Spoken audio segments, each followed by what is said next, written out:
കേരളത്തിൽ ഒരു വർഷത്തിൽ 365 ദിവസവും കഥകളി അരങ്ങേറുന്ന ഒരു വേദിയുണ്ട്. അറിയാമോ നിങ്ങൾക്ക്? അതൊരറിവാണ്. അതൊരറിവാകുന്നത് എങ്ങനെയാണെന്ന് വെച്ച് കഴിഞ്ഞാൽ, ഈ അറിവ് കിട്ടുന്നതിന് മുമ്പ് എൻ്റെ പല സുഹൃത്തുക്കളും ബന്ധുക്കളും പരിചയക്കാരുമായിട്ടുള്ള ആളുകൾ ഒരു കേവല ടൂറിസ്റ്റ് ഇൻട്രസ്റ്റിനപ്പുറത്ത് കേരളം കാണാൻ വരുമ്പോൾ, കേരളത്തിൻ്റെ കലകളും ചരിത്രവും സംസ്കാരമൊക്കെ നേരിട്ട് അറിഞ്ഞ് മനസ്സിലാക്കാൻ കൂടിയുള്ള ആഗ്രഹത്തോട് വരുമ്പോൾ അവർ ചോദിക്കുന്ന പ്രധാന കാര്യങ്ങളൊന്ന് കഥകളിയാണ്. അപ്പോൾ അവരോടൊക്കെ എനിക്ക് പറയാനുണ്ടായിരുന്നത്, ഉത്സവകാലങ്ങളിൽ വരും അപ്പോഴേ കഥകളി കാണാൻ പറ്റും. ഉത്സവവേദികളിൽ, ഉത്സവകാലങ്ങളിൽ, ക്ഷേത്രാങ്കണങ്ങളിൽ മാത്രമുള്ള സാധനമാണ്. അതല്ലെങ്കിൽ കഥകളി കാണുമ്പോൾ കലാമണ്ഡലത്തിലുള്ള ഡെമോൺസ്ട്രേഷൻസ് കാണാൻ പോണ്ടി വരും. പിന്നെ ഒരു സൂര്യ ഫെസ്റ്റിവലിലൊക്കെ വല്ലപ്പോഴും വന്നു വീഴുന്നതാണ്. അത് എല്ലാ വർഷവും ഒന്നും ഉണ്ടാവാറില്ല, വല്ലപ്പോഴേ കഥകളി കയറി വരാറുള്ളൂ. അപ്പോൾ കഥകളി എന്ന് പറയുന്ന ഒരു കലാരൂപം, ഒരു നൃത്യരൂപം കാണണമെങ്കിൽ നിങ്ങൾക്ക് അത്തരം സന്ദർഭങ്ങൾ വരണമെന്നാണ് ഞാൻ പറയാറ്. പക്ഷേ ഈ അറിവ് വന്നതിന് ശേഷം പലരോടും എനിക്ക് കഥകളി 365 ദിവസം കൊണ്ട് പോയിക്കോളൂ കാണാമെന്ന് പറയുന്നത്. രാത്രി 10 മണി മുതൽ പുലർകാലത്ത് 5 മണി 6 മണി വരെയൊക്കെ നീണ്ടു നിൽക്കുന്ന കഥകളി ഉള്ള സ്ഥലമാണിത്. ഇത് കേരളത്തിൽ തന്നെ തിരുവല്ല എന്ന് പറയുന്നൊരു സ്ഥലത്താണ്. തിരുവല്ലയിലെ ശ്രീവല്ലഭ ക്ഷേത്രം, ആ ക്ഷേത്രത്തിൻ്റെ അങ്കണത്തിൽ എല്ലാ രാത്രിയും അത്താഴ പൂജയ്ക്ക് ശേഷം 10 മണി മുതൽ കാലത്ത് 5 മണി 6 മണി വരെ നീണ്ടു നിൽക്കുന്ന കഥകളിയുണ്ട്. വഴിപാടായിട്ടാണ്, ഓരോ വ്യക്തികളുടെ വഴിപാടായിട്ടാണ് നടത്തുന്നത്. വഴിപാടുകാരൻ്റെ സാമ്പത്തിക സ്ഥിതി അനുസരിച്ച് ആണ് വലുതും ചെറുതുമായ കഥകളി സംഘങ്ങൾ, അവിടെ പ്രഗത്ഭരും പഠിതാക്കളുമായിട്ടുള്ള കഥകളി സംഘങ്ങൾ മാറി മാറി വന്ന് ആടുന്നത്. അത് ഏതായിരിക്കും എന്നുള്ളത് നമുക്ക് നിശ്ചയിക്കാൻ കഴിയില്ല. നേരത്തെ കൂട്ടി അറിഞ്ഞാൽ അതും സാധ്യമാണ്, ഏത് കഥകളി യോഗമാണ് വരുന്നതെന്ന് അറിയാനായിട്ട്. പക്ഷേ നിശ്ചയമായിട്ടും രാത്രി വെച്ച് പിടിച്ചാൽ തിരുവല്ലയിൽ പോയിട്ട് കാണാവുന്നതാണ്. തിരുവല്ല എന്ന് പറയുന്ന നഗരം യഥാർത്ഥത്തിൽ അറിയപ്പെടുന്നത് ഈ തിരുവല്ലഭപുരം എന്നാണ്. ഈ ശ്രീവല്ലഭ ക്ഷേത്രത്തിൻ്റെ പേര് അത് ലോപിച്ചാണ് തിരുവല്ല ആയത്. ഇതിൻ്റെ രസകരമായ വശം ഇതിനേക്കാൾ അപ്പുറത്താണ് കേട്ടോ.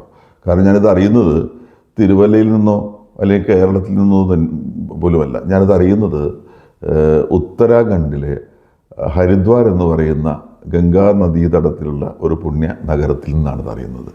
അത് എനിക്ക് തോന്നുന്നു 2012 മറ്റുമാണ്. ഞാൻ എൻ്റെ ഒരു ഔദ്യോഗിക യാത്ര ദെറാദൂണിലേക്കും മസൂരിയിലേക്കും എൻ്റെ ഫാർമസ്യൂട്ടിക്കൽ പ്രൊഫഷൻ്റെ ഭാഗമായിട്ടൊരു യാത്രയ്ക്കിടയിലാണ് രാത്രി ട്രെയിനിൽ അടുത്ത സ്റ്റേഷൻ ദെറാദൂനാണ്, അതിന് മുമ്പ് വരുന്നത് ഹരിദ്വാറാണ്. ഹരിദ്വാറിൽ അഭൂതപൂർവമായ തിരക്ക്, വല്ലാത്തൊരു ഭയജനകമായ തിരക്കും ബഹളവും കേട്ട് എഴുന്നേറ്റ് വന്ന് നോക്കുമ്പോൾ പ്ലാറ്റ്ഫോമിനും പുറത്തൊക്കെ നിറയെ ആളുകളാണ്.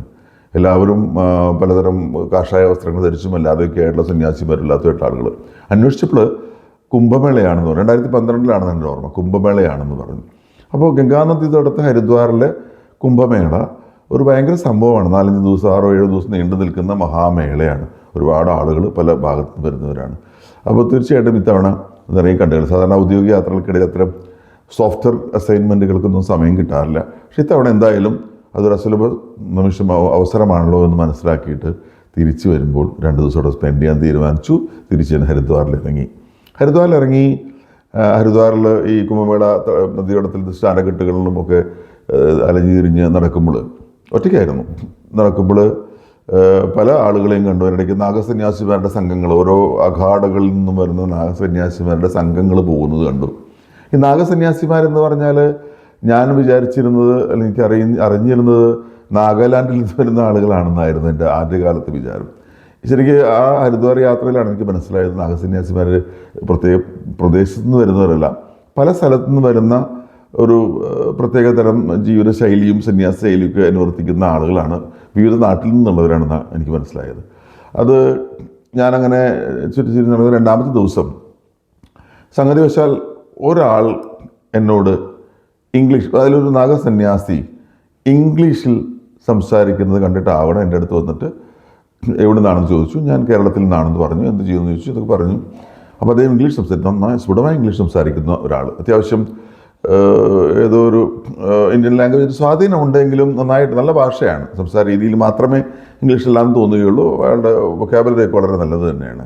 കാരണം സംസാരിച്ച് വന്നപ്പോൾ അദ്ദേഹമാണ് എന്നോട് പറഞ്ഞത്, നിങ്ങൾ വിശ്വസിക്കില്ല, ആ നാഗസന്യാസിയാണ് എന്നോട് പറഞ്ഞത്, ഇങ്ങനെ പല കാര്യങ്ങളും സംസാരിക്കുന്നതിനിടയിലാണെന്ന് പറഞ്ഞത് കേട്ടോ.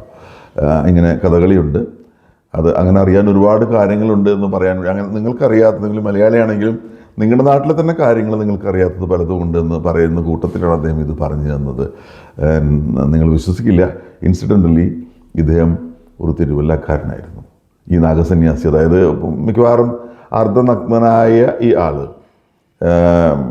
എന്താ പറയുക, ഈ ചിതാഭസ്മം മേലാകെ അണിഞ്ഞ് ജടാധാരിയായ ഈ മനുഷ്യൻ തിരുവല്ലക്കാരനായിട്ടുള്ള ഒരു അച്ചായനായിരുന്നു പൂർവാശ്രമത്തിൽ.